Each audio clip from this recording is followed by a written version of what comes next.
Perfecto, ya inició la grabación. Bueno, antes de iniciar la clase, les voy a dejar algunas notas por aquí. La primera, los intersemestrales ya acaban la siguiente semana, el siguiente viernes, o sea, este viernes.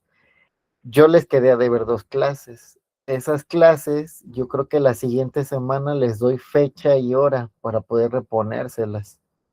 Esto con la tesitura de que pues, el 27 yo ya debo de subir lista de asistencias, quiénes sí asistieron, evidencias de que asistieron y todo ese rollo. Entonces, administrativamente el 27 de febrero acabamos. Como les queda de ver estas 2 clases, les digo que yo la siguiente semana les doy una fecha en la que les repongo esa clase, por eso no hay inconveniente. Lo que sí voy a querer que se me olvidó decirle a los de la mañana, pero ahorita les envío un mensaje. El día viernes, casi al terminar la sesión, necesito tomar una captura de pantalla con sus cámaras abiertas, porque es un requisito que se nos pidió que estuvieran las cámaras abiertas. Entonces, pues, para recabar la evidencia de que sí les di el curso, pues es lo que les voy a pedir, ¿no? Que el viernes en la tarde, ya que estemos reunidos, casi finalizando, pues les voy a decir, abran su cámara y voy a tomar la captura de pantalla. Es la evidencia que me pide la universidad de que impartí el curso. Como ya les dije, la sesión que quedó pendiente se las voy a reponer para la siguiente semana. Yo creo que ya organizo bien mis horarios y se las repongo, por eso no hay ningún inconveniente. Y bueno, ya les dije que cualquier duda que tengan respecto de lo que ahorita estamos viendo, pues abren su micrófono y me lo dicen porque como ando en la presentación no veo muy bien si levantan la manita o algo así. Por la interrupción no hay ningún inconveniente. Entonces, bueno, vamos a iniciar. Como en la clase anterior les había mencionado, hay determinados conceptos que sí vamos a ocupar dentro del proceso penal. Estos conceptos son importante conocerlos. Por ejemplo, uno de ellos es el tipo de juez que vamos a ver en cada etapa del proceso. Ya decíamos que en la etapa inicial y en la etapa intermedia va a haber un juez de control. En la etapa de juicio oral va a haber un tribunal de enjuiciamiento y en ejecución de sentencia un juez de ejecución de sentencia. Otra nomenclatura que cambia es la del imputado, que en etapa inicial se llama imputado o indiciado, según el artículo 16 de la Constitución, párrafo octavo, ¿no? Dice, una vez detenido el indiciado, pero el Código Nacional nos dice que de forma genérica se le llama imputado. También decíamos que una acepción que es aceptada es la de investigado. ¿Por qué? Porque cuando el Ministerio Público abre una investigación, pues claro que hay un investigado, ¿no? Entonces, esas 3 acepciones son permitidas. Ya para la etapa intermedia, esta nomenclatura va a cambiar. Ya no va a ser imputado o ya no va a ser indiciado. Recuerden que en la etapa intermedia se abre con un escrito. Este escrito se llama escrito de acusación. Por lo tanto, a partir de aquí ya se le llama acusado. Y esa nomenclatura de acusado se va a sostener hasta la etapa de juicio oral cuando se dicta la sentencia. Ya cuando se dicta la sentencia se va a llamar sentenciado. Y eso lo va a mantener hasta la ejecución de sentencia. Y de ahí les mencionaba que el dato de prueba pues, va a ser toda aquella información contenida en la carpeta de investigación que es de interés para las partes. Para que les quede claro, los datos de prueba son los documentos, o sea, así de sencillo. El dictamen pericial, el documento. La declaración, bueno, el documento en el que se recabó la declaración. El informe policial homologado, pues el propio documento del informe. Algún tipo de otro dato, por ejemplo, la orden de aprehensión. Si existió una orden de aprehensión, sabemos que esa se emite bajo una orden judicial, es un mandamiento escrito. Entonces, este mandamiento escrito, pues claro que va a versar en la carpeta de investigación y podemos analizarlo. Pero para a grandes rasgos, pues eso va a ser el dato de prueba. Todo documento que se encuentre en la carpeta. Les decía que el medio de prueba van a ser objetos o personas de interés,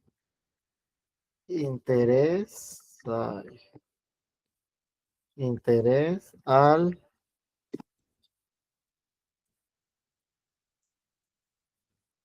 proceso.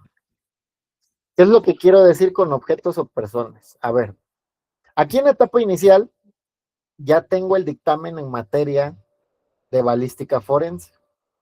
Tengo el escrito, ¿no? Un dictamen emitido con todas las formalidades.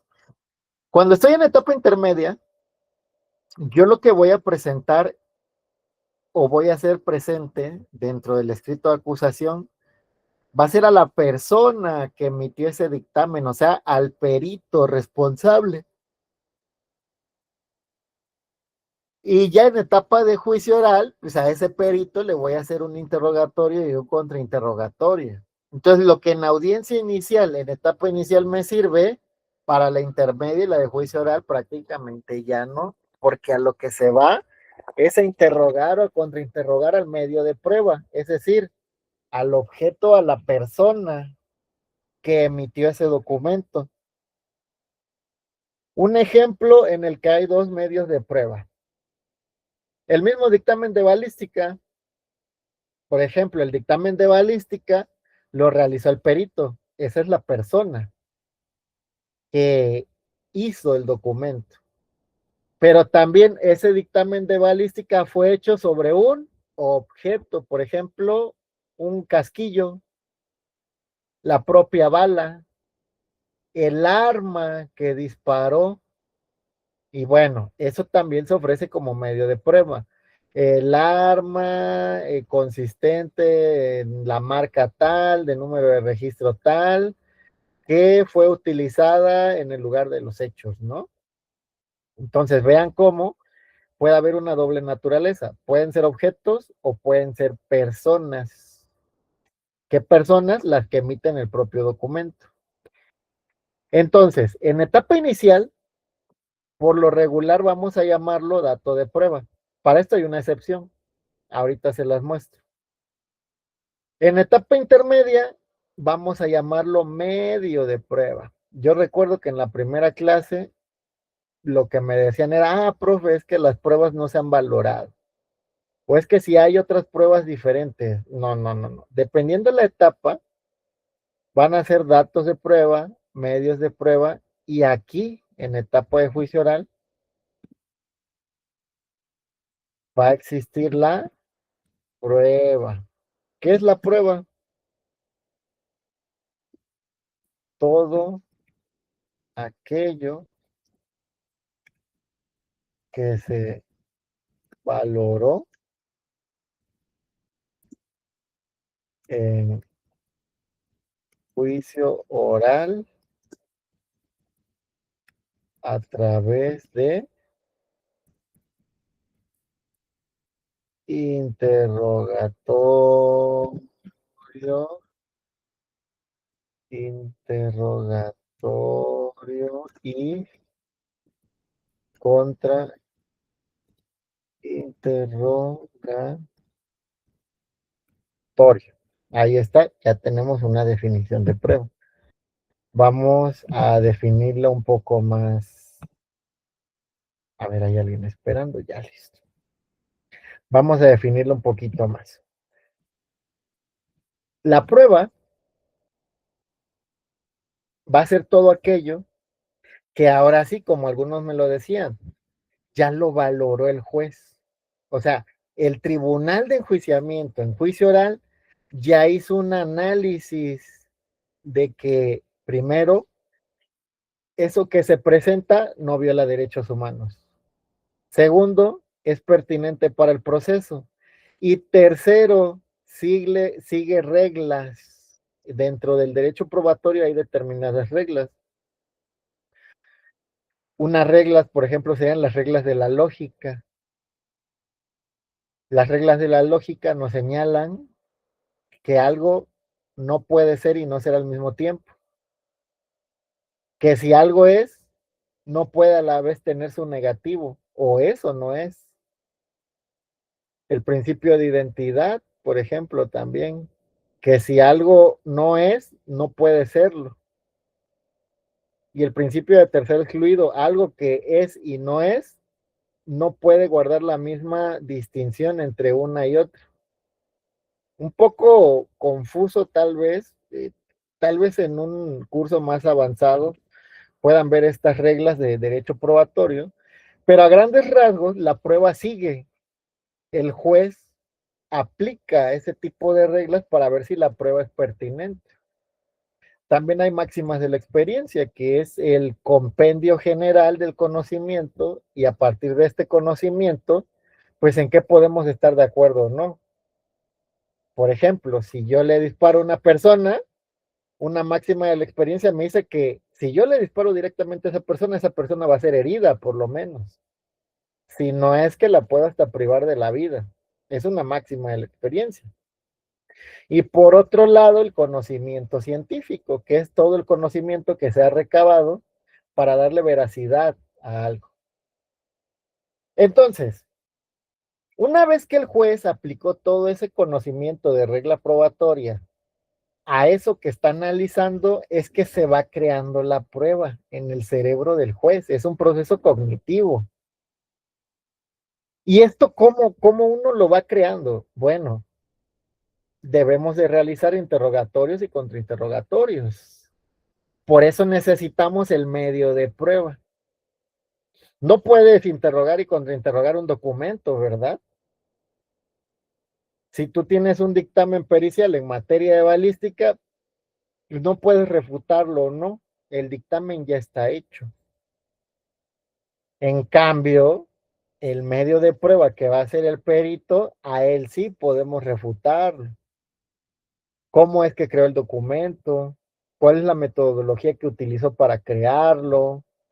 ¿Cuál es la bibliografía científica que utilizó?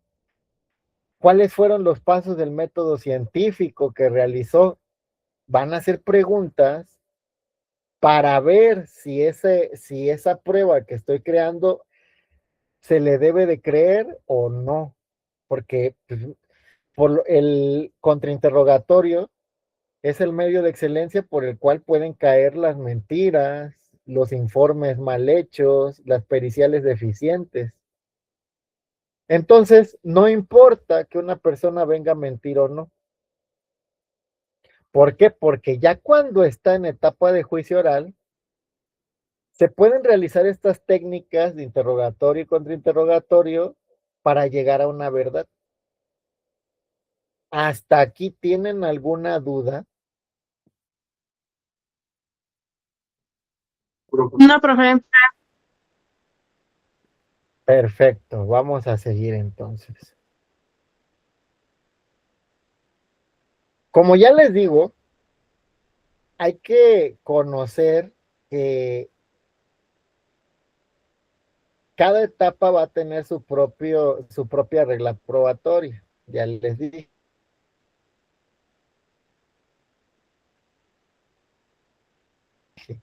En etapa en la audiencia inicial va a haber datos de prueba. Y a de juicio oral va a estar la prueba. Para la etapa inicial hay una excepción, solamente para la etapa inicial. Déjenme que les comparta el Código Nacional de Procedimientos Penales para que veamos esa excepción. A ver, déjenme abrirlo.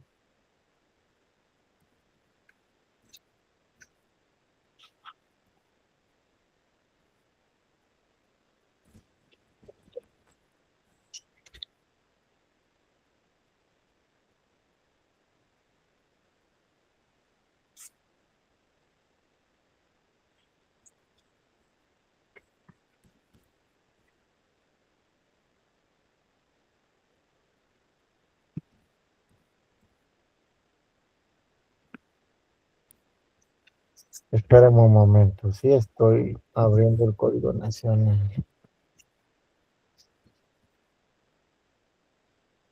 Ok. El artículo 314 del Código Nacional de Procedimientos Penales nos dicta la única excepción a esto de los datos de prueba. No lo está presentando, Doc. Sí, sí, sí, sí. A ver, lo estoy abriendo. Aquí está ya. Vean, 314, incorporación de datos y medios de prueba en el plazo constitucional o su ampliación. Y dice, el imputado o su defensor podrán, durante el plazo constitucional o a su ampliación, presentar los datos de prueba que consideren necesarios ante el juez de control. Esa es la primera premisa. La defensa podrá presentar datos de prueba. ¿Qué les dije que eran los datos de prueba? Pues todo aquello que consta en la carpeta de investigación, los documentos que están ahí. Dice, exclusivamente en el caso de delitos que ameriten la imposición de la medida cautelar de prisión preventiva oficiosa u otra personal, de conformidad con lo previsto en este código, el juez de control podrá admitir el desahogo de medios de prueba ofrecidos por el imputado o su defensor, cuando al inicio de la audiencia o su continuación justifiquen que ello resulta pertinente. Es la única excepción, vean, solamente cuando exista la imputación por un delito que amerite prisión preventiva oficiosa, es que, y solamente la defensa, ni el Ministerio Público, aquí dice, exclusivamente en casos que ameriten prisión preventiva, se podrán admitir medios de prueba ofrecidos por el imputado o su defensor. Entonces, solamente podrán ofrecer medios de prueba la parte imputada a través de su defensor. ¿Qué les quiero decir con esto?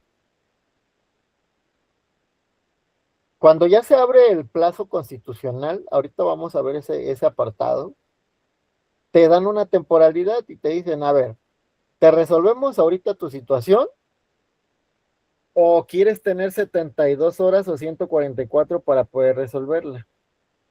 En ese lapso de tiempo que te dan, puedes realizar actos de investigación. Y entonces, a partir de ahí, en vez de presentar datos de prueba, que son las lecturas de la carpeta, puedo llamar a los testigos, acuérdense, personas u objetos. Por ejemplo, puedo llamar a los policías que llevaron a cabo el arresto, puedo llamar a un perito y se van a seguir las reglas del juicio oral, es decir, va a haber interrogatorios y contrainterrogatorios. Solamente bajo esa excepción, los medios de prueba pueden estar en audiencia inicial. Adelante, Carla. Oiga, Doc, una pregunta. Aquí, por ejemplo, con esta excepción, ¿no se rompe el principio de igualdad ante la ley en cuanto a que solo el imputado, como lo dice aquí exclusivamente, puede ofrecer estos medios de prueba?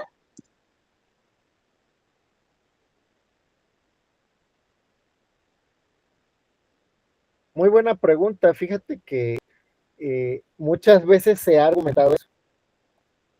Ay, no puedo admitir. Esperen. A ver, denme un momento porque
Doc, no lo escuchamos, no sé si tenga apagado su micro.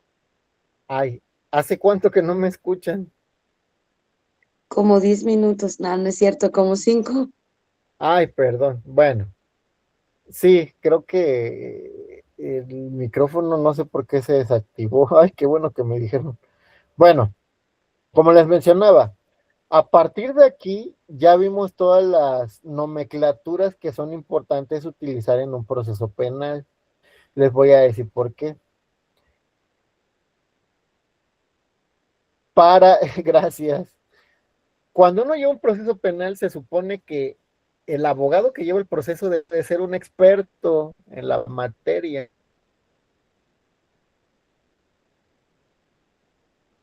en materia penal. Es un requisito del propio proceso. Imagínense que yo llevo audiencia inicial y dice, no, su señoría, lo que pasa es que yo quiero eh, demostrar las pruebas que traigo. Ay, ¿qué pasó? En audiencia inicial no hay pruebas, ¿no? O voy en la intermedia y le digo, su señoría, estos son los datos de prueba que tengo. No, en la intermedia no hay datos de prueba. Por eso es importante que ya se vayan familiarizando con esos conceptos. Recuerdo que al principio de la clase del curso me decían, no, es que no hay pruebas, debe de haber pruebas, las pruebas no son suficientes y entonces les dije, prueba, por lo menos ahora ya lo saben, es hasta el juicio oral. Ya si hablamos de audiencia inicial, es dato de prueba, y si hablamos de audiencia intermedia, es medio de prueba, excepto por la excepción que les dije, ¿no? Del plazo constitucional. Ahora vamos a ver las etapas. Las Justamente etapas. nos habíamos quedado ahí en la excepción donde le habíamos comentado que se rompía el principio de igualdad ante la ley, con que Ay, nada más eso el ya no lo Estado oyeron. podía. No, ahí fue Bueno, donde nos quedamos, todo esto ya no lo escuchamos. perfecto. Para decirlo puntual y rápido, esto de la igualdad ante la ley, se presupone que cuando una persona es detenida, se encuentra en una situación de vulnerabilidad. Les voy a decir por qué. El Ministerio Público tiene todo el aparato estatal a su favor, es decir, tiene servicios periciales, tiene a las policías a su mando, tiene a los agentes de investigación a su mando, policía de investigación, puede estar interconectado con otras agencias gubernamentales y bueno, a su disposición pues también tiene personal, ¿no? Que puede manejar. Aunado a esto y a esa parte orgánica del Ministerio Público, pues la víctima tiene a su asesor jurídico victimal que puede comunicarse con todos ellos. ¿Qué tiene el imputado? Un defensor que si bien le va y lo pagó, va a hacer su trabajo dentro de los límites, ¿no? Que marca la defensa. Pero imagínense un defensor público, ese defensor que tiene 1,500 expedientes y 1,500 personas a las que tiene que defender y pues que tiene que ver cómo resolver, ¿no? Al final. Entonces, desde ahí se ha planteado que la mayoría de las veces el imputado sufre un estado de desigualdad frente al Ministerio Público y a la asesoría jurídica. Entonces, aquí ya no vamos a hablar de igualdad, vamos a hablar de equidad. Por eso es que el Código Nacional contempla que solamente el imputado y su defensor puedan mostrar medios de prueba. ¿Por qué? Porque se supone que el Ministerio Público ya tuvo toda la labor de investigación del delito. Ya entrevistó, ya tiene la entrevista de los policías, ya tiene el informe policial homologado, ya mandó a hacer periciales en materia dactiloscópica, en materia psicológica, en materia de mecánica de hechos, todas las periciales que quieran ya las tiene, ya integró una carpeta de investigación muy robusta y al momento de la audiencia, el defensor que tiene. Pues si la avisaron bien con unas horas de anticipación, solamente pudo ojear, ¿no? La carpeta. Por eso, en este plazo constitucional, se le da ese derecho al imputado y a la defensa de que puedan llevar medios de prueba. ¿Cuál es la otra variante que lo deja en situación de desventaja? La prisión preventiva oficiosa. Les decía que de la prisión preventiva oficiosa también valdría la pena una clase solamente de la prisión preventiva oficiosa. ¿Por qué?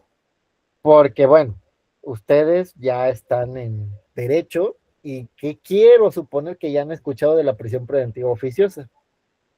Pero en términos llanos, una prisión preventiva oficiosa es una prisión preventiva en automático. En automático. No hay ningún filtro. No hay ningún riesgo de fuga. No hay ningún peligro para la víctima. No hay ningún peligro para el proceso. Yo te acuso de un delito y solamente por esa acusación, por esa imputación, te puedes ir al tambo. A ver, a ti, Francisco Rosendo, te estoy imputando el delito de robo a casa habitación. Yo no sé si lo cometiste o no, pero yo ya te lo estoy imputando.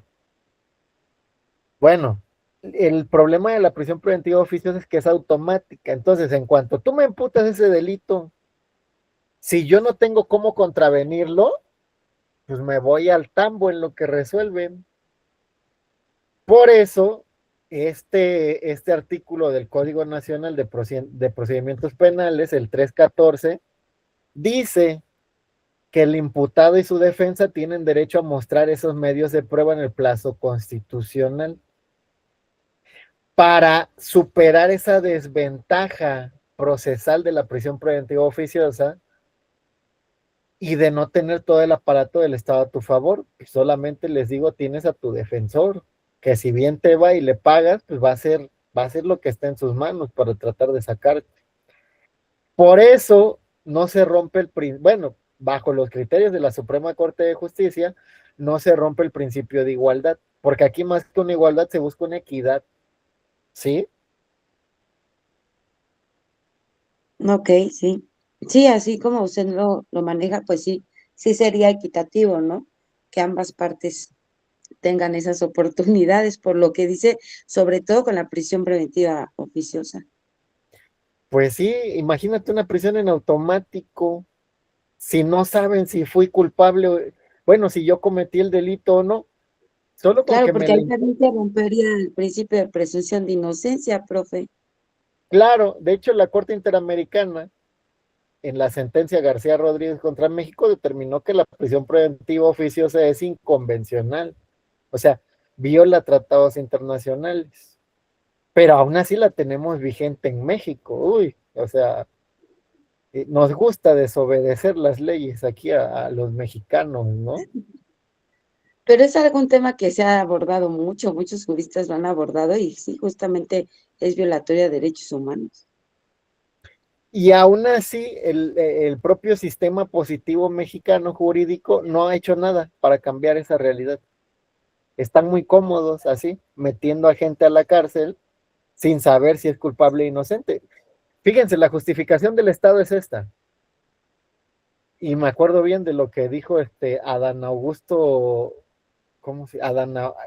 Fue creo que fue el secretario de diputados o de senadores, y antes eso fue el secretario de Gobernación, Adán Augusto Sánchez Sandoval, si no mal recuerdo. Pero él decía, lo que pasa es que en lo que investigamos o no, pues ya tenemos a un posible violador en la cárcel, y eso se vuelve peligroso, ¿eh? Porque así como tenemos a un posible violador en la cárcel, también tenemos a un posible inocente en la cárcel. Imagínense el grado de responsabilidad que debería tener uno con la libertad de alguien, porque sabemos que las denuncias falsas existen y sabemos que muchas veces las personas se aprovechan de este sistema pues para meter a alguien a la cárcel. Y si Claro, bien puede terminar el proceso y declararme inocente, pero ya pasé 6 meses en la cárcel y esa cosa te deja secuelas muy fuertes psicológicas al final. claro. Pero por eso también se dice que son para delitos, graves, ¿no, profe? La prisión preventiva. Fíjate que eso es muy debatible porque en las últimas reformas, por ejemplo, se metió el delito de robo a casa habitación, aunque no haya violencia. ese sería un delito que tú catalogarías como grave. No, también el de violencia familiar equiparada. Ok, podríamos catalogarlo en verdad como un delito grave. No. Y aún así ya es de prisión preventiva oficiosa. Entonces, te digo que este Bueno, concepto pero ahí tendríamos que ver si la agravante fue con violencia, ¿no, profe? Si está no fue bueno. con violencia, entonces sí podríamos catalogarlo como no tan grave, pero si hubo violencia, pues sí, sí sería grave, habría que ver cada caso, ¿no? Exacto, eso es a lo que me refiero, que hay que ver el caso en específico. Y el problema de la prisión preventiva oficiosa es que en automático a todos los que lo cometieron se me van al tambo. O sea, no hay un análisis en realidad de, a ver, ¿por qué cometiste el delito? ¿Amenazaste a alguien? La víctima puede ser, la víctima puede correr, pero no, no hay nada. Simplemente porque el legislador dijo que ese delito, en automático te vas al tambo. Y ese es el gran problema de la prisión preventiva oficiosa. La tipificaron, claro. Bueno, Por eso ya. también están los MASC, ¿no? Que justamente una de las características de los mecanismos alternos de solución de controversia es justamente el que no hubiese habido violencia. Ajá. O sea, imagínate, si puedo llegar a un mecanismo alternativo por el hecho de que no hubo violencia, ¿por qué eso me lo metes en prisión preventiva oficiosa? Pues es como si me ahorcara yo solito.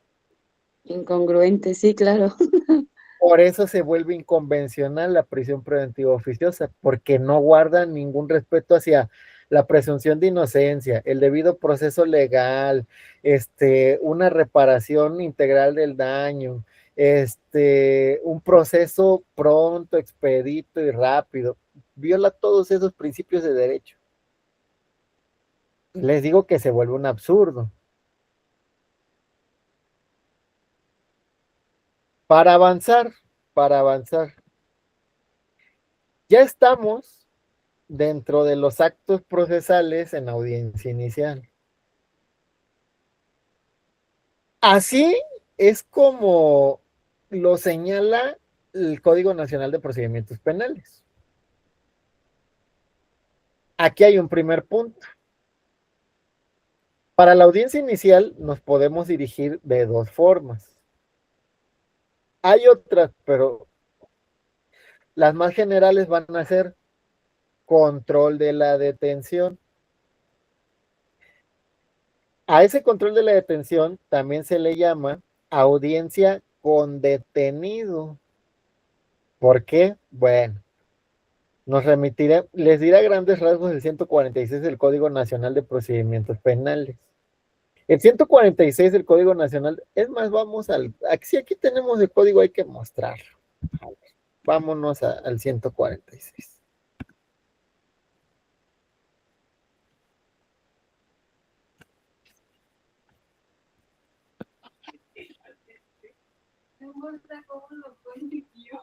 Vean, supuestos de flagrancia.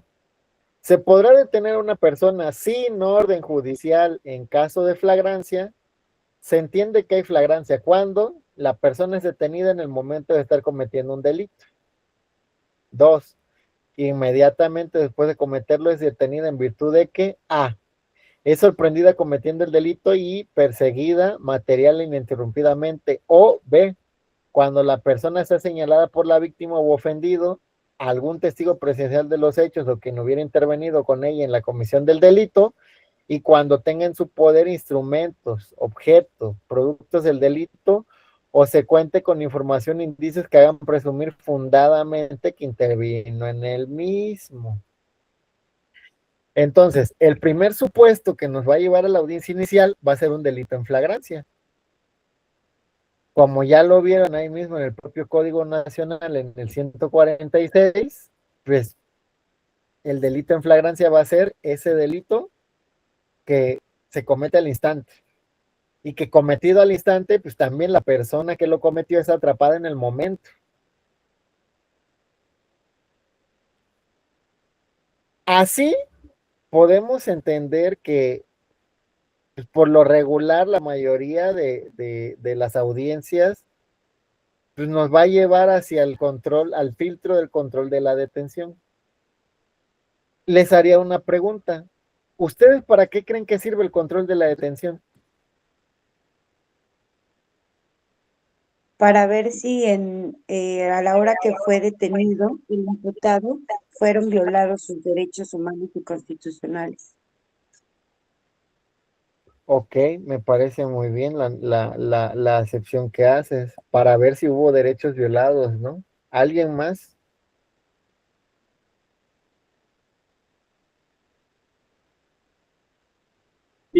Sí, para que no haya, justamente como decía mi compañera, violación de derechos humanos y también bueno, el control de la detención es lo que se debate en la primera audiencia. Perfecto, muchas gracias, Jocelyn. ¿Alguien más?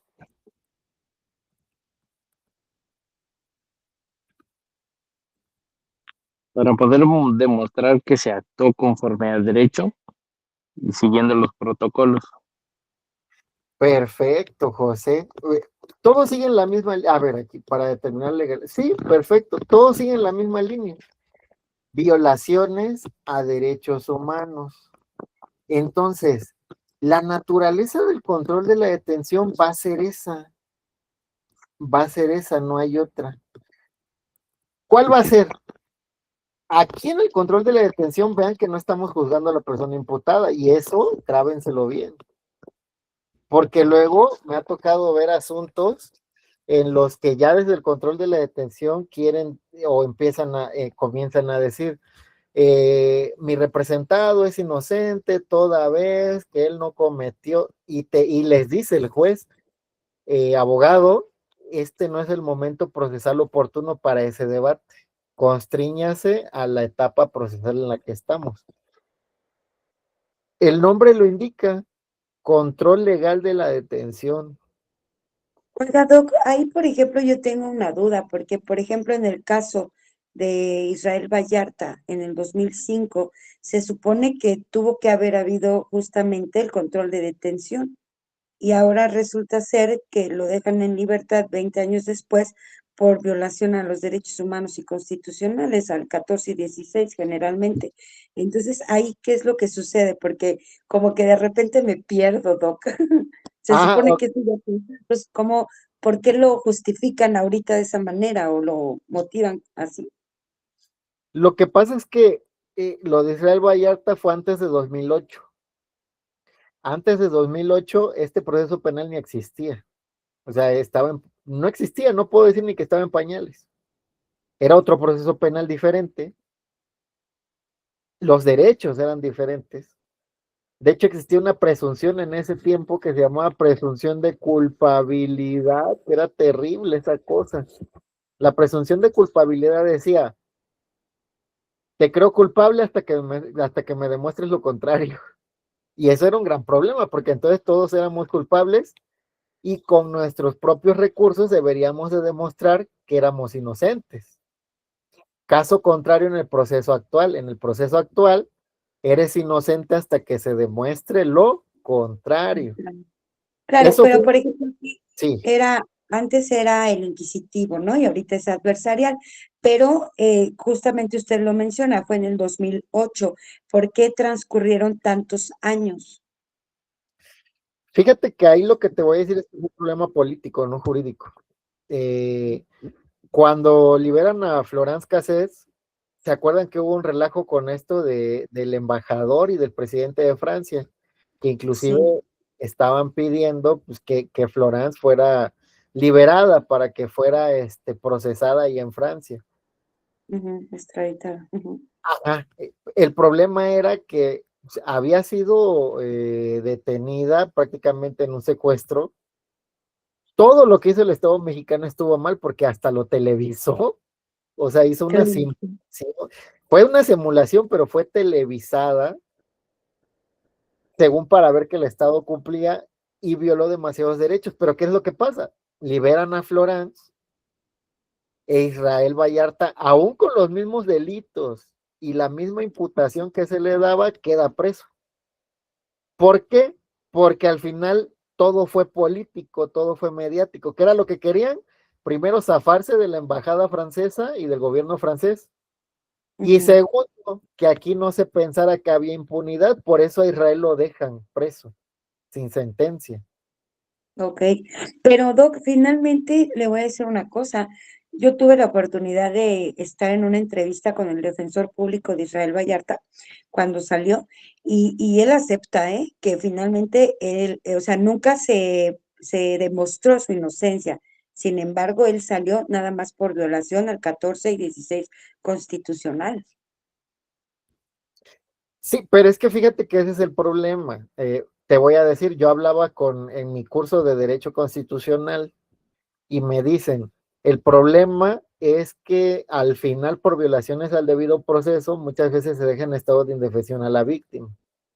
Pero les quiero decir esto, el debido proceso legal es un filtro para el Estado, no para la víctima ni el imputado. Quien debe de vigilar ese debido proceso es el propio Estado. ¿Por qué? Para que no se salga de ese marco de violación a derechos.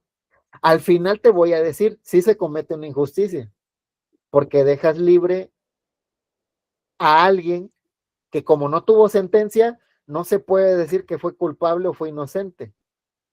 Pero te voy a preguntar Claro. de quién fue el error, del imputado, de la víctima o del Estado.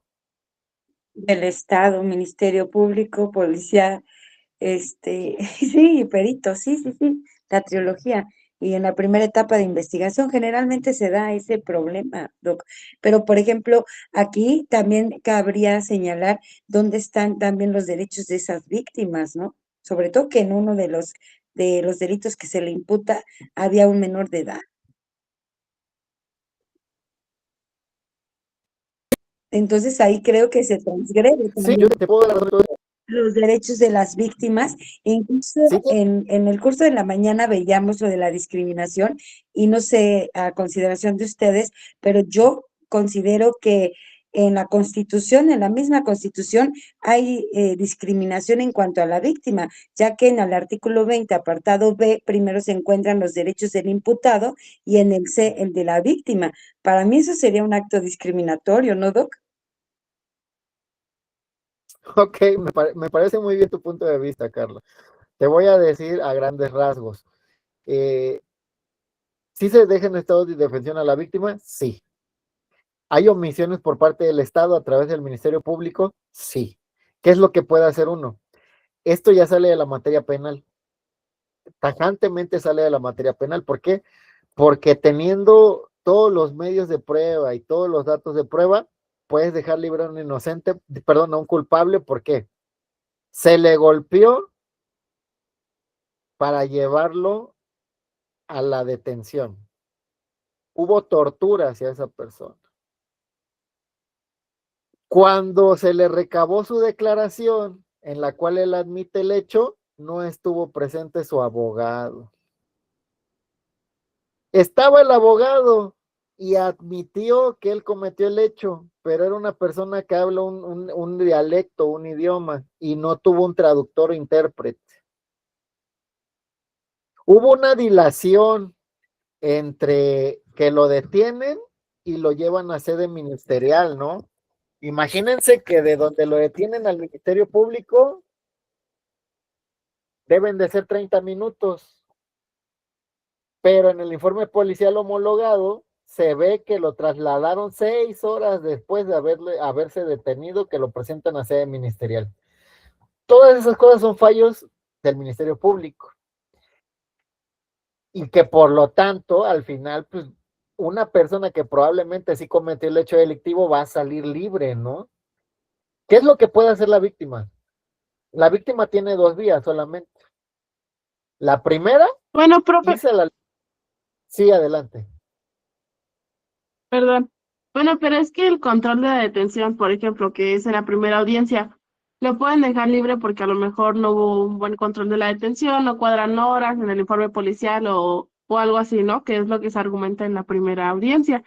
Pero bueno, esto no quiere decir que el Ministerio Público no pueda seguir la investigación. Digo, obviamente el imputado ya estaría en libertad, pero la investigación sigue, ¿no? Me parece bien tu punto de vista, Jocelyn. Pero te voy a decir algo, si eres un buen abogado, todo lo que se obtuvo dentro de esa detención lo puedes declarar ilegal, porque acuérdense del artículo 20, apartado A, fracción novena. Toda prueba obtenida con violación a derechos humanos es Ilegal. nula. Entonces te digo, a ver, me detienen. Supuestamente yo cometí el delito. Cuando me trasladan, me empiezan a agarrar a golpes y yo digo, sí, sí lo cometí. Eso que los policías escucharon cuando me golpeaban, ¿es legal o ilegal? Ilegal. Y Yo se lo configura tumbo la en la tortura porque hay un funcionario público actuando. sí, pero por ejemplo, yo que he litigado esos asuntos, yo lo tumbo en audiencia de juicio oral. Yo le digo a su señoría que declare esos datos de prueba nulos. ¿Con qué se queda el MP? Dime. Con Otro nada. ejemplo. Otro ejemplo. Eh, Fíjate que esto ocurrió apenas, de que hay un tipo que tenía grabaciones de violaciones en su celular. ¿Qué es lo que hace el MP? Agarra el celular, lo desbloquea y lo presenta como dato de prueba. ¿Incurrió en un hecho ilícito, ilegal el Ministerio Público, sí o no? Por supuesto. ¿En qué? A ver, díganme. En los datos personales también, él no podría haber hecho esos actos. Gracias. ¿Qué es lo que debió hacer el Ministerio Público? Embalar el celular, pedir una orden al juez de control para acceder a esos datos y ya con esa orden ir con un perito en informática para que los extrajera. Claro. Pero en el O solicitar, ¿no? desconocimiento, El pagan de claro, llamadas. en el desconocimiento, muchos ministerios públicos lo hacen, digamos que a lo bruto. Sacan los videos y los quieren presentar, ya contaminaron todo. Yo como defensor, ¿qué hago? Solicito que se declaren de ilícitos esos datos por violaciones al derecho de intimidad personal de mi representado y toda vez que se declaren de ilícitos que no se les otorgue ningún valor probatorio en audiencias subsecuentes. ¿Con qué deje al MP? Otra vez con nada. En estado de indefensión, Doc. Entonces les digo, si son buenos abogados, todo lo que se obtuvo con violación a derechos humanos, lo haz de cuenta que nunca existió. Tú lo puedes volver inexistente, aunque ahí haya algo que incrimine a esa persona. Por el simple hecho de que el Estado falló en cómo recolectar esa prueba, se vuelve inservible. A eso se le llama teoría del árbol del fruto envenenado, que dice, a ver, si el árbol tiene veneno, las manzanas, ¿qué van a tener? Veneno y están podridas. Exacto, las manzanas van a estar envenenadas, por lo tanto, nada de eso puede ser tomado en cuenta. Entonces, sí te asiste la razón, Jocelyn, en que cuando termina la audiencia, el juez te dice, señor Francisco Rosendo, usted en este momento queda en libertad, pero le recuerdo que el Ministerio Público puede llevar a cabo nuevos actos de investigación tendientes a formularle una nueva imputación. Por lo tanto, le solicito que cuando haya un llamado por parte del Ministerio Público, usted lo atienda. De no atenderlo, se le librará una orden de aprehensión y entonces lo veré aquí en esta sala de audiencias para ver la nueva imputación del Ministerio Público. Pero si yo ya pedí que todo lo que sostenía esa imputación se declarara de ilícito, dime con qué los dejo a los pobres. No se puede hacer. Por Pero eso eso, por luego ya ejemplo, no sigue la investigación, ¿no? O sea, como acaba ahí. Exacto, Jocelyn, por eso. Se quedan sin sí, nada. lo que usted decía serían medidas cautelares, ¿no, profe? Que él tuviera que estar yendo a firmar, etcétera, ¿no? Sí, pero eso solamente sería si la detención se hubiera declarado de legal. Entonces, vamos con el primer punto. Cuando un delito es en flagrancia, o sea, ya vimos el 146, se está cometiendo el delito al momento, o inmediatamente después de haberse cometido, la persona es perseguida inmediatamente y de forma ininterrumpida y es atrapada, esa es la flagrancia, vamos a ir al control de la detención. El control de la detención, como aquí lo vemos en la presentación, que nos dice, es un filtro para determinar si el Estado detuvo de forma legal y constitucional a la persona investigada. Aquí en el control de la detención no me importa si es culpable o inocente. No importa si cometió el delito o no. ¿Qué es lo que importa? Cómo actuó el Estado al momento de detenerlo. Cuando digo Estado, ¿a quién me refiero? Policía, Ministerio Público, Guardia Nacional, militares, marinos, policía de investigación, policía bancaria, industrial y de servicios, cualquier ente, inclusive detenciones ciudadanas. Ven que también el artículo 16 permite una detención ciudadana. Vamos a juzgar el actuar de ese Estado, de esos entes de seguridad, para ver si actuaron en el marco constitucional de la detención. Por eso el Ministerio Público inicia, su señoría, solicito que se declare de legal la detención toda vez que, y ahora sí, lo sacramental, ¿no? El día 23 de febrero del año 2026 a las 6 de la tarde fue detenido el señor Francisco Rosendo Olivares en Avenida Cedros número 16, toda vez que al momento en que pasaba una patrulla se percata de que el señor Francisco Rosendo Olivares estaba asaltando a una persona con un arma y empieza, ¿no? Circunstancias de modo, tiempo y lugar. Es cuando los policías ven que el señor Francisco apunta con un arma al señor Sergio, pues se detienen e inmediatamente le señalan que se detenga y que ponga las manos arriba y que tire el arma. El señor Francisco emprende la huida y entonces es perseguido ininterrumpidamente por los agentes policiales hasta que a 250 metros es detenido por el agente del Ministerio Público Sergio Rodríguez, que inmediatamente sube la información respecto de cómo fueron las circunstancias de detención y lo remiten al Ministerio Público a las 6:50. Hechos que para este Ministerio Público son constitutivos del delito de robo a mano armada con violencia y que por lo tanto, su señoría, se solicita, se declare de legal la detención. Ah, ok, ya. ¿Qué me dice la defensa por lo regular?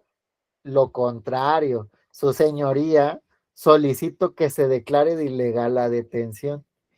Y ya ahí me empieza a decir la defensa, a ver qué. No, pues que en realidad, cuando se detuvieron al señor Francisco Rosendo, pues no había ninguna patrulla. En realidad lo detiene un policía en una esquina. Y que este policía, aunque dice que el señor Francisco estaba robando o asaltando a un transeúnte, pues el transeúnte ni está. Inclusive hay una cámara en la que se ve cómo agarran al señor Francisco, se ve cómo interactúa con el policía y de ahí lo arresta, lo detiene. Y es entonces cuando vamos a ver las incongruencias de lo que los agentes aprensores dicen frente a lo que la defensa tiene. Por eso les digo, es un filtro para ver si el Estado detuvo de manera legal a una persona o no. Y en eso nos vamos a centrar. ¿Qué es lo que vamos a ver?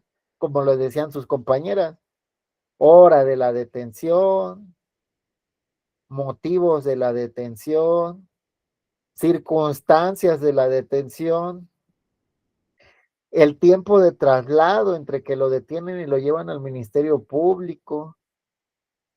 Si dentro del Ministerio Público también se le respetaron sus derechos. Si él tuvo dentro de esas 48 horas de retención, si le dieron acceso a su abogado, si se le informó de que estaba detenido, si también cumple con las características de algún tipo penal, ¿no? Porque también me ha tocado asuntos en los que en el tipo penal saben cuadrar. Entonces, quiero que se queden muy grabado eso. El control de la detención es un filtro para el Estado, no para la víctima ni para el imputado. Y por eso la defensa muchas veces desde ahí lo saca, porque el Ministerio Público no sabe cómo llevar a cabo un buen control de la detención. Entonces, deja fallas dentro de la carpeta de investigación, determinados errores en la carpeta, y es ahí de donde uno ve fallas procesales. Como lo decía Carla, tal vez sí se deje en estado de indefensión a la víctima, pero eso ya es otra materia. Si a la víctima se le deja en estado de indefensión por parte del Estado, qué mal, pero hay vías adecuadas, por ejemplo, una responsabilidad patrimonial del Estado por omisiones del Ministerio Público, porque el Ministerio Público no tuvo un deber de diligencia. Entonces, sí hay vías para que una víctima pueda resarcir su daño. Y bueno, para que el imputado también, para que al imputado se le respeten sus derechos. Ya, pasamos el control de la detención como filtro del Estado. Ahora vamos con la formulación de imputación. ¿Qué es la formulación de imputación? La formulación de imputación, a grandes rasgos, va a ser este parámetro en el cual la persona investigada, la persona imputada, a la persona imputada se le hace del conocimiento que existe una investigación en su contra. Se le dan las circunstancias de modo, tiempo y lugar, el tipo del delito del que se le imputa, la calidad activa que manejaba, el grado de participación, si hubo dolo, hubo culpa en su actuar, quién lo imputa o quién lo está, quién es la persona que levantó este tipo de denuncia o querella, así como la configuración del tipo penal. Vean, para que les quede un poquito más claro, vámonos al Código Nacional. Cuando ustedes tengan audiencia de simulación de juicio oral, créanme que lo más complicado es el Ministerio Público. Es un dolor de cabeza hacer este tipo de ejercicio, pero a la vez les va a servir para poder cuadrar un delito, un tipo penal. Vean, una vez que el imputado esté presente en la audiencia inicial, por haberse ordenado su comparecencia, por haberse ejecutado en su contra una orden de aprehensión o ratificado de legal la detención, y después de haber verificado el juez de control que el imputado conoce sus derechos fundamentales dentro del procedimiento penal, o en su caso después de habérselos dado a conocer, se le ofrece la palabra al agente del Ministerio Público. Y aquí está, ¿para qué? Ahí. Para que exponga al imputado el hecho que se le atribuye. La calificación jurídica preliminar. La calificación jurídica va a ser el tipo penal. Señor Francisco Rosendo Olivares, usted se encontraba el día 23 de febrero del año 2026 a las 4 de la tarde en la calle Cedros número 16, cuando se le sorprende y se ve que usted agarra a una persona que va caminando, le presenta un arma en su cuerpo, la pone sobre su pecho y le dice, dame todo lo que tienes. Esos son los hechos. Por eso dice, el hecho que se le atribuye. Y de ahí la calificación jurídica. ¿Qué es la calificación jurídica? Hechos que para este Ministerio Público son constitutivos del delito de robo agravado en su calidad de portación de arma y con violencia. O sea, a ese hecho que está en el mundo real, como abogado, yo lo encuadro un tipo penal. Ese hecho que puede ser constitutivo de delito, yo le doy una calificación jurídica penal, un tipo. Estos tipos van a estar dentro del Código Penal Federal y algunas leyes especiales. ¿Qué leyes especiales? ley federal contra la delincuencia organizada, ley contra la discriminación, inclusive la propia ley de amparo contiene delitos, el Código Penal Federal, los códigos de los estados, tipo, ley federal contra la trata de personas, estas leyes que tienen tipos específicos de delitos. Y ahí es donde uno encuadra lo que se hace con lo que dice el Código Penal. Circunstancias, vean, circunstancias, fecha, lugar y modo de la comisión. La forma de intervención, autor directo, autor indirecto, autor mediato, en algunos lugares de México todavía autor intelectual, autor material del hecho, coautor, copartícipe, así como el nombre de su acusador. En este caso, pues ya vamos a decir quién es la persona que llevó a cabo la denuncia, salvo que sea necesaria reservar su identidad. Entonces, a grandes rasgos, es lo que vamos a ver. En el control de la detención no hay debate. Simplemente, el Ministerio Público te hace del conocimiento a ti imputado por lo que se te está investigando. Como les digo, no hay debate. A partir de ese parámetro, sí vamos a ver que hay algo más que se llama oportunidad para declarar del imputado. Una vez que ya tuvimos esa imputación, se le da el uso de la voz a la defensa. Vean, aquí está. El juez de control es el segundo párrafo del artículo, a ver, un momentito, del artículo 311, sí. Dice, el juez de control, a petición del imputado o su defensor, podrá solicitar aclaraciones o precisiones que considere necesarias respecto de la imputación formulada por el Ministerio Público. Aquí les preguntaría, ¿a ustedes qué les suena cuando yo digo aclaraciones o precisiones?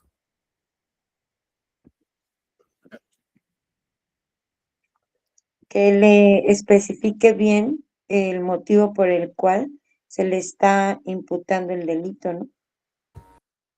Ok, me parece muy bien. Discrepancias en la hora de detención registrada por la policía y la real que se le hizo al imputado, o el tiempo que tardaron en presentarlo al Ministerio Público, el caso de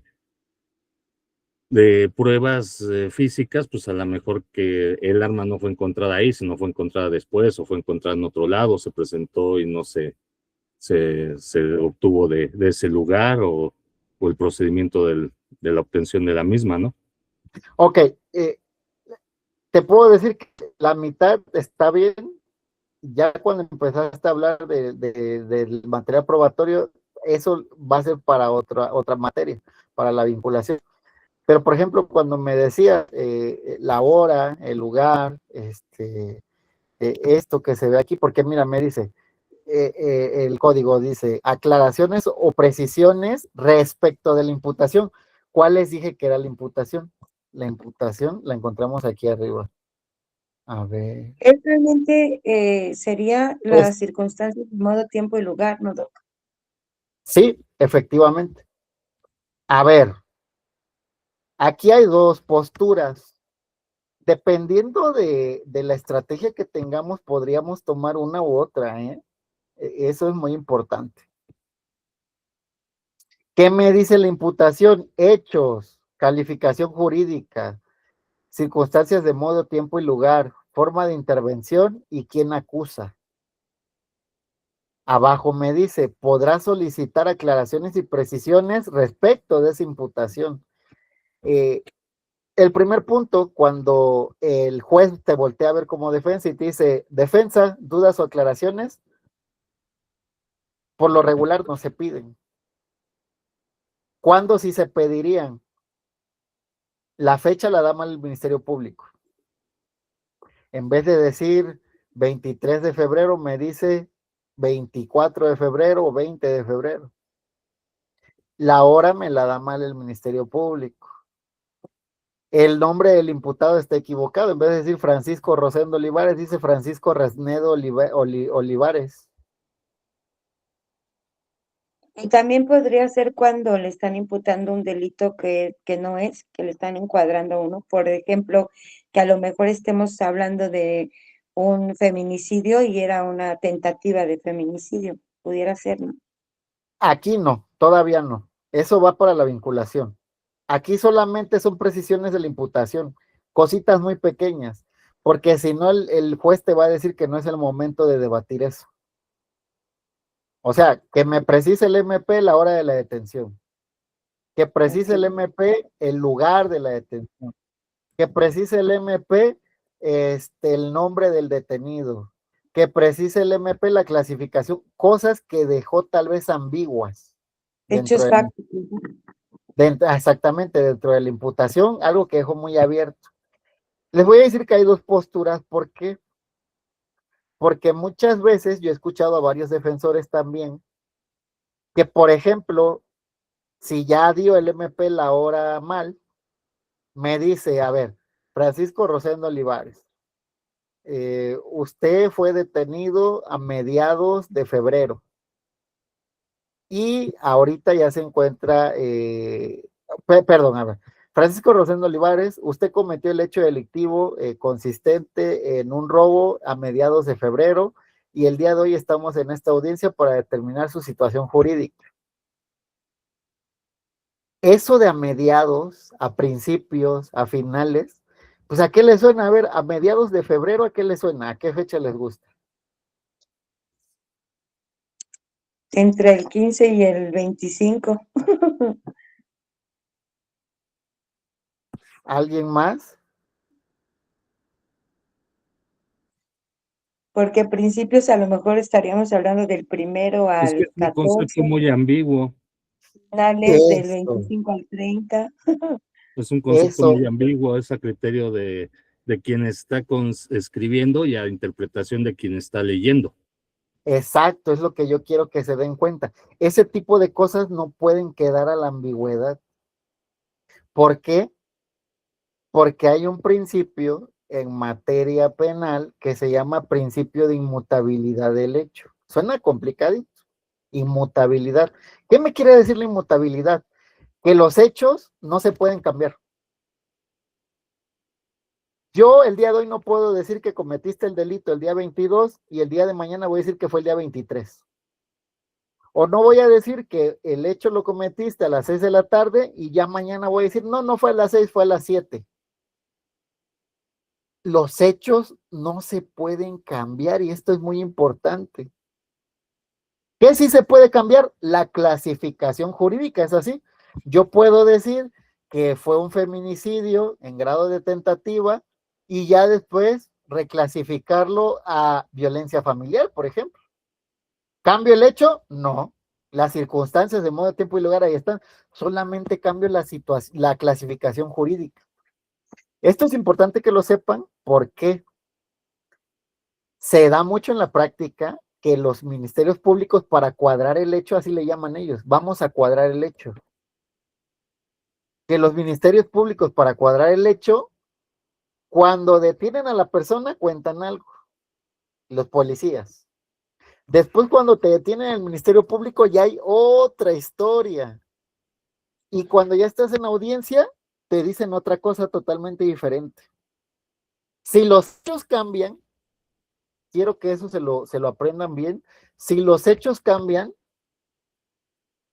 podríamos solicitar que se declare una no vinculación a proceso. Más adelante, todavía falta aquí. Por eso siempre hay que estar, cuando el Ministerio Público imputa, hay que estar atentos a cuál es la imputación que está dando, porque la podemos Eso atacar fue lo que en la pasó con vinculación. Aburto, Sí, ¿no? adelante. Ajá. Eso fue lo que pasó con el caso Aburto, ¿no? En normas taurinas, que fueron cambiando la versión de los hechos. Sí, es un buen ejemplo. El hecho no puede cambiar para nada. Puede haber variaciones, pero estas variaciones no deben de ser trascendentales. por ejemplo, a mí me ha tocado ver asuntos en los que la propia víctima pues señala, a ver, es que traía una playera negra. Y ya después en otra declaración dice, es que la playera era gris oscura. Ok, es una variación pertinente para un testigo. Puede haber hasta cierto punto, pues, un cambio, ¿no? Pero que me diga, fue en la tarde y ya después me dice, es que fue en la mañana. Ahí como que ya me está cambiando totalmente el relato y lo que les digo, el principio de inmutabilidad del hecho, lo que me dice es que los hechos no pueden cambiar. Si ya me estás imputando aquí, y es importante aquí, ¿por qué? Porque desde la formulación de imputación me va a arrastrar la vinculación a proceso. La vinculación a proceso me va a arrastrar la audiencia intermedia, y la audiencia intermedia me va a arrastrar el juicio oral. Entonces, deben de tener extremada precaución con todo lo que imputa el Ministerio Público desde aquí, porque ya no me lo va a poder variar allá adelante. Y si me lo varía, es una causal para declarar la no vinculación. ¿Por qué? Porque está variando los hechos. Adelante. O sea, este es un claro ejemplo de los videos de juicios orales donde está mal armado la teoría del caso por el Ministerio Público y con lo cual pues es donde tiene tela de donde cortar el abogado defensor. Efectivamente, ha pasado en varios casos en los que, por ejemplo, el policía detiene a alguien y da una versión, no, es que yo me encontraba caminando por la calle Cedro 16, cuando me doy cuenta que esta persona está apuntándole con un arma de fuego a otra persona y yo los detengo. Ya, ok, ya estamos ahí. Y en el juicio oral le digo, oiga, policía, ¿usted se encontraba en Cedro 16? No, yo estaba en Cedros número 20. Y entonces, ¿cómo detuvo a la persona? Ah, lo que pasa es que yo lo vi corriendo y cuando lo veo corriendo lo vi sospechoso y lo detuve y pues traía un arma. Cambian, ven cómo cambian los hechos y órale, se va para abajo todo. Todo el juicio oral se va para abajo. ¿No es Sí. teoría del caso? Si la teoría del caso no la practica la defensa, y esto sería más bien caso o omisión del Ministerio Público, ¿no? Lo que pasa es que todos llevan su teoría del caso. Defensa, Ministerio Público, asesoría jurídica. Pero se tiene que ver cómo se maneja esa teoría. Créanme que esto que estamos hablando da para horas y horas de hablar, o sea, esto nunca va a terminar. Y esperemos, pues, les digo que la siguiente semana, pues ya les voy a reponer la clase que les quedé a deber por mi operación. Entonces, todavía vamos a tener materia de donde agarrar, ¿va? Por eso no se preocupen, pero sí, efectivamente, cada uno tiene su teoría del caso. Entonces, ¿cuál va a ser el problema? Que los hechos por eso la imputación es tan importante, porque los hechos de la imputación, a partir de la imputación ya no me puedes cambiar nada, de los hechos, de los hechos. Y si tú me cambias algo, hora, lugar, día, la forma de intervención, ay, se cae todo ahí. Se puede caer todo ahí. Y les digo la otra postura. La otra postura nos señala que no debemos corregir al Ministerio Público. Aquí les digo las dos posturas, ¿para qué? Cuando ustedes estén ya en una situación de un litigio, ustedes van a decidir cuál agarrar. ¿Por qué? Porque aunque ambas posturas son contrarias, te puede servir una o te puede servir otra dependiendo del caso. Por eso yo les hablo de ambas posturas. Doc, y por ejemplo, la prueba de refutación no cambiaría todo y le daría un giro de 360 grados.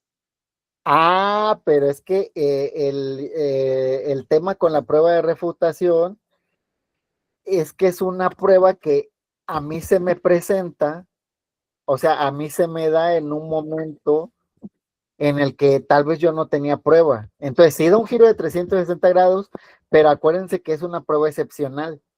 O sea, no es una prueba que sigue la regla. Es una prueba que, a ver, si a mí me dicen que los hechos sucedieron así, y a mí en acto consecuente me sale, por ejemplo, una videograbación en la que se muestra que no fue así, pues por eso voy a refutar, voy a contradecir eso. Pero les digo, la prueba de refutación es una excepción a estas reglas que les estoy diciendo. Todas las reglas van a tener excepción. Todas las reglas van a tener excepción. Entonces, ese también sería otro punto. Ver, yo lo primero que quiero, o mi ideal sería que primero se aprendan las reglas, el proceso, sepan cómo, se lo sepan. A ver, ¿cómo inicia una audiencia inicial? ¿Puede iniciar con control de la detención o puede iniciar con formulación de imputación? ¿Qué sigue? Una oportunidad de dudas o aclaraciones. De ahí, oportunidad de aclarar el imputado. De ahí, determinamos el plazo constitucional o la audiencia de vinculación a proceso. De la vinculación a proceso, nos vamos a medidas cautelares. De medidas cautelares, plazo de cierre de investigación y copias de audio y video. Así se lo deben de saber, sin leer el código. Y ya después de eso nos vamos a los puntos fuertes. Doc, y la etapa de investigación se está contemplada hasta 6 meses, ¿verdad? Para delitos graves, de los de prisión preventiva oficiosa, 6 meses. Si son delitos menores, 2 meses solamente para la investigación complementaria. Ok. Va. Entonces seguíamos. Les hablo de el principio de inmutabilidad de los hechos, porque como les digo, ya cuando estemos en audiencia, en una audiencia inicial, debemos de estar atentos a lo que está imputando el Ministerio Público para ver primero si no me va a cambiar esos hechos en un futuro, en la vinculación, por ejemplo. Y segundo, para ver cómo puedo yo atacar esa estrategia del Ministerio Público, ¿no? Entonces, a partir de ese punto, les decía que hay otra corriente que nos dice que no debemos de corregir al MP. Si el MP se equivocó en la hora, que se equivoque. Si el MP se equivocó en el domicilio, que se equivoque. Es más, si el MP se equivocó de nombre, que lo haga. ¿Por qué? Porque en la audiencia posterior, que es la de vinculación a proceso, yo voy a poder decir, su señoría, el Ministerio Público, al momento de determinar las circunstancias de tiempo, modo y lugar, determinó que fue a las 4 p.m., cuando en ningún registro de investigación señala que fue en ese horario. Asimismo, determinó que el grado de intervención de la persona detenida fue como autor material, siendo que en ningún momento mi defendido participó como autor material, sino que fue fue inducido o algo así, no podemos decir, o alguien más lo indujo. Esto se demuestra toda vez que hay unos mensajes en los cuales se le insiste que él realice este hecho y él aún diciendo que no se le obliga. O hasta Entonces, diciendo que estaba en otro lugar, ¿no, profe? A esa hora. ajá, efectivamente, o sea, ahí vamos a ver la estrategia de cada uno, dependiendo del caso en específico. Yo les hablo de las dos porque las dos van a servir. No es que una sirva más que otra, es que va a depender del caso en específico cómo una me sirve más que otra, ¿sí? Debemos dejar claros esos vacíos que les decía cuando son muy ambiguos. A usted, señor Francisco Rosendo, se le acusa de haber robado un automotor a principios de enero. Ya dijeron, ¿no? Eso es muy ambiguo, a principios de enero. Este principio de inmutabilidad del hecho nos obliga a decir precisamente el día, la hora, ¿sí? O la hora aproximada. ¿Y cómo es que yo sé que fue ese día y a esa hora? Porque si yo dejo abierto eso de a principios de enero, como ustedes lo señalan, es muy ambiguo. ¿Y cómo yo llegué a esa determinación, no? ¿Cómo es que yo pude llegar a esa determinación? Entonces, como les vengo diciendo, la formulación de imputación es muy importante porque me va a servir para la vinculación. Bajo otro parámetro, las dudas y aclaraciones solo son precisiones pequeñas. Equivocaciones en horas, equivocaciones en nombres, equivocaciones en días, pero ahí no voy a debatir si esta persona cometió el hecho ilícito o no. Eso ya va a ser materia de otra audiencia. Esperen un momentito. 30 segundos.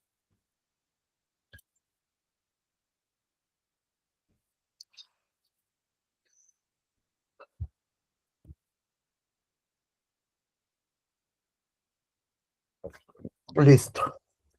Ay, es que llevo hablando 6 horas casi. Perfecto. Siguiente parte de la etapa de la audiencia inicial. A ver. ¿Dónde está? Aquí. Vean, ya vimos control de la detención, formulación. Dentro de la formulación de imputación vamos a tener dudas y aclaraciones, y de ahí oportunidad de declarar del imputado. Siguiendo la pauta del propio Código Nacional de Procedimientos Penales, pues aquí mismo lo tenemos, ¿no? Vean, oportunidad para declarar. Formulada la imputación, el juez de control le preguntará al imputado si la entiende, si es su deseo contestar al cargo. En caso de que decida guardar silencio, este no podrá ser utilizado en su contra. Si el imputado manifiesta su deseo de declarar, su declaración se rendirá conforme a lo dispuesto en este código. Cuando se trate de varios imputados, sus declaraciones serán recibidas sucesivamente, evitando que se comuniquen entre sí ante la recepción de todas ellas. Pregunta otra vez, ¿creen que sea mejor declarar o no declarar? No, abstenerse ¿Y por qué? y hacerlo por escrito, justamente para no caer en falsedad de declaración y contradicción. Pero fíjate que por lo menos en materia penal acusatoria no puedes declarar por escrito. Pues yo creo que sí sería importante si hay algo que declarar a favor y que eh, confirme su inocencia, ¿no? Ok, me parece bien, me parece bien. ¿Alguien más?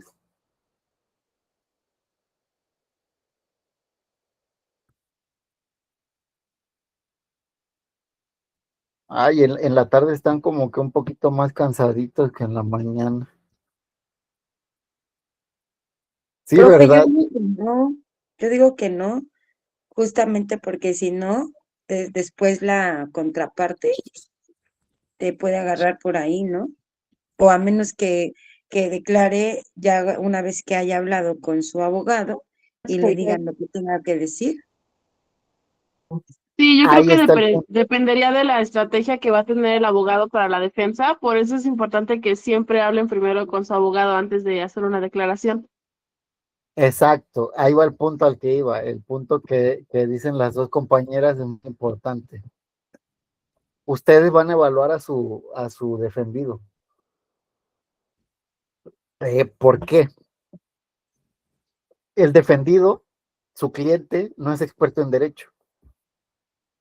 Muchos como que a mí por ejemplo me tocó la etapa en la que yo estudié derecho y se burlaban de mí y decían, ay, pero es que estudias derecho para trabajar chueco, o derecho, ¿de qué te sirve, no?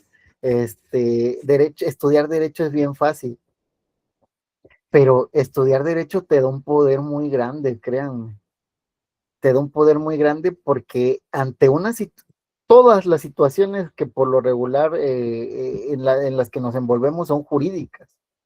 Desde que tú te vas a pelear con alguien, por lo menos un abogado ya sabe hasta dónde puede trascender esa pelea, ¿no? Lesiones, el Ministerio Público, una solución alterna, cuánto vas a pagar de reparación. No es solo golpear a alguien y ya, todo eso lleva consecuencias jurídicas. Y un abogado, un buen abogado sabe hasta dónde puede trascender ese tipo de situaciones de la vida real. Y esto va para sus clientes. Sus clientes, por lo regular, no van a ser expertos en derecho. Y ese es el gran problema. Que uno, pues cuando ve la tele y ve cómo declararle, pues sí, yo estaba en el lugar y la verdad es que yo no fui porque me encontraba en otro lugar y lo que quieran. Pero ya cuando tú estás declarando frente a un juez con el Ministerio Público ahí, todavía el Ministerio Público te podría interrogar, los nervios te matan. Entonces el primer punto va a ser ese. Si yo, como defensa, no tuve la oportunidad de tener una plática bien con mi defendido, ni lo subo a declarar, no hago que declare para nada, que se calle. Porque yo no sé cómo es ese cliente, cómo es ese defendido. Yo no sé si es nervioso, yo no sé si le gusta hablar de más, yo no sé si créanme que tiene mucho que ver. Les voy a platicar un caso que me sucedió en materia administrativa, porque la materia administrativa es muy parecida a la penal. Yo voy con el equipo que trabajo, vamos a Tlaxcala y ahí había un ex presidente municipal. El expresidente municipal es ingeniero, pero un ingeniero que se creía abogado, ¿eh? O sea, no, yo ya leí lo que me dijeron. A ver, ¿qué dice Joel? El declararse interconocimiento en realidad ser. Sí, efectivamente, Joel, exacto. Puedes perjudicar a tu representado si declaras y en realidad no lo hiciste como debería. Les voy a comentar de este tipo, vean lo que sucede. Nos vamos con él, le dijimos que vamos por una falla procesal. En realidad, cuando le notifican al expresidente municipal, la notificación fue indebida. Y eso era sobre lo que iba a versar el proceso. Es decir, ¿sabes qué? Como hubo una notificación indebida, todos los actos procesales devenidos de ellos se declaran de ilícitos, porque en realidad nunca se le notificó a mi representado por la vía correcta. Y por lo tanto, esta audiencia es ilegal y es inconstitucional. Así vamos a ver, ¿eh? Así. El abogado el ingeniero, el expresidente municipal dice, sí, yo ya leí, no tienen nada, dice, en realidad me están achacando un desvío de recursos, ya, vamos a la audiencia. Cuando empieza a formular la imputación, porque también se formula imputación en materia administrativa, la autoridad dice, señor Sergio Rodríguez, el día de hoy, esta autoridad administrativa le imputa el hecho del desvío de recursos de 192 millones de pesos, toda vez que usted del año 2018 a 2023 tuvo unas auditorías en las cuales hubo inconsistencias en el año tal, agarra el expresidente municipal, me toca el hombro y me dice, quiero declarar, dice, porque no fueron 190 millones, fue menos. No manches, me lo dijo al oído, ¿eh? O sea, él ya quería declarar, porque ya cuando escuchó que eran 190 millones se asustó y dice, es que sí robé, pero no robé tanto. Era lo que quería, o sea, solito se iba a incriminar este amigo. Y lo único que le dijimos antes de la audiencia fue, tú no hables para nada, déjanos a nosotros. Pues te digo, este compa ya me andaba diciendo a mí que no robó tanto, que él quería declarar porque él quería defenderse, que no fueron 190 millones de pesos. No, pues yo le dije, mira, cálmate, porque era una mesa, o sea, era como una sala de audiencias. Le digo, no, cálmate, le digo, ya te dijo mi jefa, le digo que no hay que hablar. No, dice, pero es que yo no robé tanto. Le digo, no, cálmate, tranquilízate, le digo, no, ahorita no te vas a ir a la cárcel por esto, deja que hable. Sí, pero es que yo quiero decir que no robé tanto, pues, cálmate. Ya se tranquilizó, pero hasta estaba temblándole la mano, de que él quería hablar, pues, de que él quería declarar que él no robó tanto dinero. Y al final se calma, se queda callado. Alegamos las violaciones procesales, que fue indebidamente notificado, que esa notificación fue mal hecha, y para suerte, la autoridad investigadora no llevó su reconocimiento como autoridad investigadora. Entonces le pedimos al juez que no tomara en cuenta la comparecencia de la autoridad investigadora, ¿Por qué? Porque no llevó su INE y no llevó su cédula. Y acuérdense que es un requisito formal para llevar a cabo una audiencia. Entonces, la autoridad investigadora se declaró como desierta. Miren, libertad. Tardó 35 minutos en llevarse esa audiencia. Ahí se ve el peligro de cuando quieres dejar a alguien declarar con quien no has tenido una conversación. Y eso que les estoy diciendo, a este personaje, a este expresidente municipal, lo habíamos visto horas antes, le habíamos dicho que él no tenía que hablar para nada. Y aún así, cuando ya sintió la presión en la audiencia, solito quería hablar. Entonces les digo, la mayoría de las veces no va a ser pertinente que hable nuestro representado. ¿Por qué? Porque la va a regar. Así la va a regar. No va a saber ni en qué otro delito ya se incriminó. Es lo que les quiero decir. Entonces, ahí entra esa frase célebre, ¿no? A tu abogado dile la verdad y él se encargará de las mentiras. Pues sí, es que al final, pues para eso nos contratan, ¿no? Entonces, les estoy diciendo. ¿Cuándo sí permitiríamos declarar al imputado? Primero, no es una audiencia a las prisas, o sea, no es un control de detención, sino que es una formulación de imputación. Ya tenemos datos de prueba que corroboran que en realidad él no cometió el delito. Él no estaba en el lugar del hecho, lo confunde con otra persona, en realidad no cometió ningún hecho ilícito, o sea, no cometió algo ilegal, algo materia de delito penal. Confundió la autoridad una sanción administrativa con un delito y yo ya tuve tiempo de hablar con él, con mi representado. Ya tuve tiempo de practicar cuál va a ser la declaración, porque hasta eso hay que oír lo que va a declarar. Muchas veces las personas normales, por decirlo así, los que no son abogados, meten una sarta de cosas que nada tienen que ver. Y eso nosotros lo tenemos que depurar. ¿Sabes qué? Tú tienes que declarar así, vas a decir que ese día tú no estabas en ese lugar, que tú te encontrabas con otros amigos y ya. Y no, pues este compa me quiere decir hasta que se fue con la tía, que se fue con el tío, que él estuvo de reventón en otro lugar, que hasta consumió drogas y todo. No, no. Vamos a eso. Si vamos a permitir que declare a alguien es porque, primera, ya sabemos que él no cometió el hecho. Segunda, todos los datos de prueba que yo tengo me señalan que él no cometió el hecho. Solamente bajo ese parámetro sí podríamos dejar declarar a la persona. ¿Tienen alguna duda hasta aquí?